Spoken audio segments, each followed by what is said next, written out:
the United States of America, the so-called leader of the free world, just got locked out of Europe's airspace. France said no, Italy said no, Spain said no, Switzerland said no.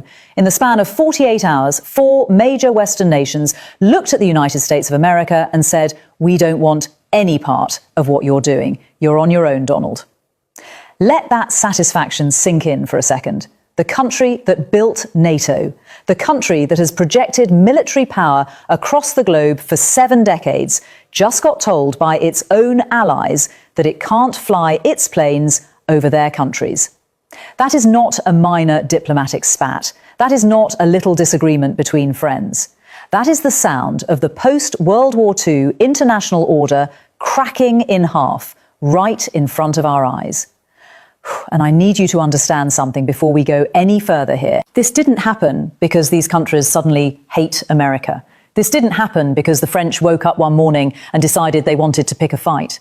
This happened because Donald Trump, the man sitting in the Oval Office, has spent his time in power systematically destroying every single relationship the United States has built over generations.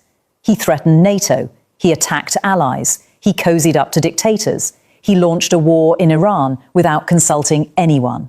And now he's shocked that nobody wants to help him. I mean, how dumb do you have to be? Look, let's walk through this piece by piece because the details here are staggering when you actually lay them all out on the table. So here's what happened. France and Italy officially joined Spain and Switzerland in denying the United States any military support or airspace for Trump's war in Iran. And it's not just the US that got shut out. Israel wanted to use French airspace to transport American weapons that were going to be used in the Iran conflict. And France said, absolutely not. France flat out refused. And Italy? Italy told the United States that if they want to use Italian military infrastructure for purposes outside of existing agreements, they need special permission. And guess what? Trump's Iran war doesn't fall under any existing agreement. So the answer from Italy was, no, you don't get to use our country as a pit stop for your unauthorized military adventure.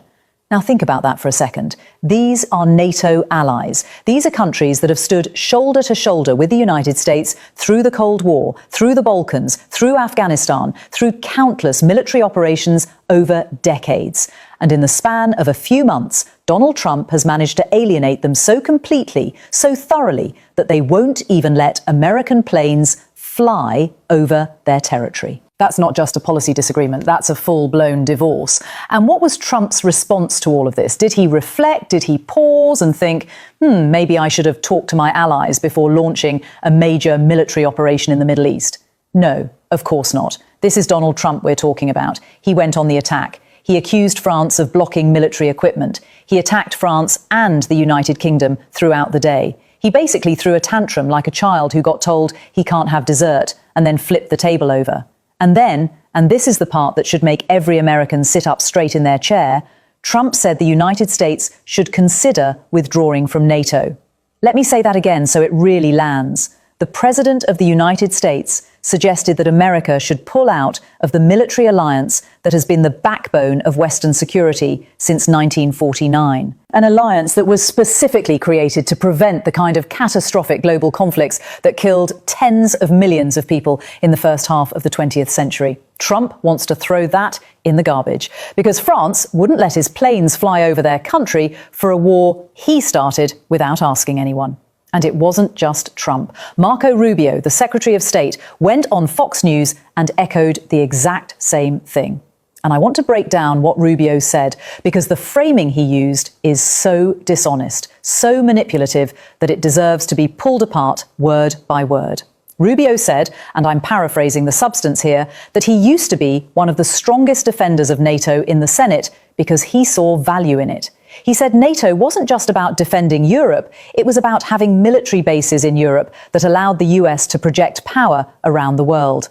But now, he said, if NATO means we can't use those bases when we need them, then what's the point? Then it's a one-way street. Then we're just there to defend Europe, but when we need help, they say no. Here's the reality of what Rubio just did there. He reframed the entire situation to make it sound like America is the victim, like America has been this generous benefactor, just giving and giving and giving to ungrateful Europeans who won't return the favor.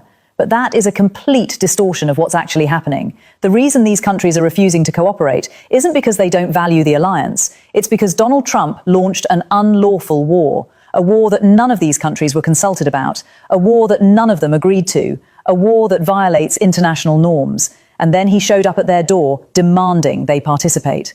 That's not how alliances work. That's not how partnerships work. You don't ignore your partners, go rogue, start a fire, and then get mad when they won't help you put it out. And let's talk about what Rubio said regarding the Strait of Hormuz, because this was equally disturbing. Rubio basically said, yeah, the Strait of Hormuz is international waters, and what Iran is doing there is illegal under maritime law. But then he said, it's not really America's problem. The US doesn't get much energy through the strait. It's Europe's problem. It's Asia's problem. Let them